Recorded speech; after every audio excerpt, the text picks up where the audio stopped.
Although their names are interchangeably used, cement and concrete are entirely different products. In fact, cement is one of the primary raw materials used in the production of concrete, along with water and aggregate.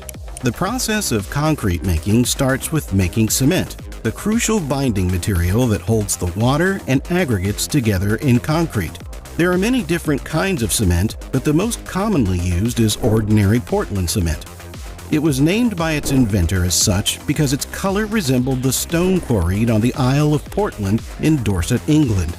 The primary raw materials used in cement production are limestone and clay. They are typically obtained from quarries by blasting or using heavy machinery to extract them from the Earth's crust.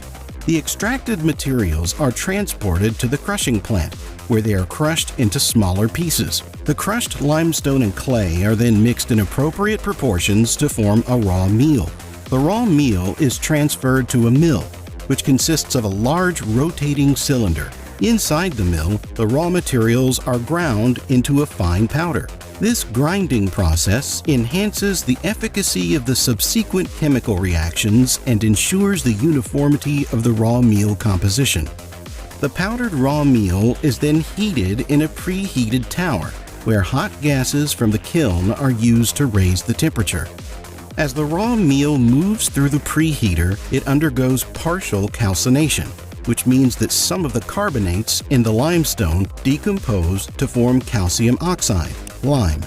The preheated and pre-calcined raw meal enters a rotary kiln, which is a long cylindrical furnace. The temperature in the kiln reaches around 1450 degrees Celsius or 2642 degrees Fahrenheit. In the kiln, the raw materials undergo a series of complex chemical reactions and sintering, resulting in the formation of small, marble-sized nodules called clinker. The clinker consists of calcium silicates, aluminates, and ferrites. The clinker is discharged from the kiln and passes through a clinker cooler, where air is blown through it to reduce its temperature. Cooling the clinker is important to maintain its quality and prevent the formation of undesirable crystal formations. The cooled clinker is then ground with gypsum and other additives such as fly ash, slag, or pozzolana in cement mills to produce fine powder. Gypsum is added to control the setting time of the cement.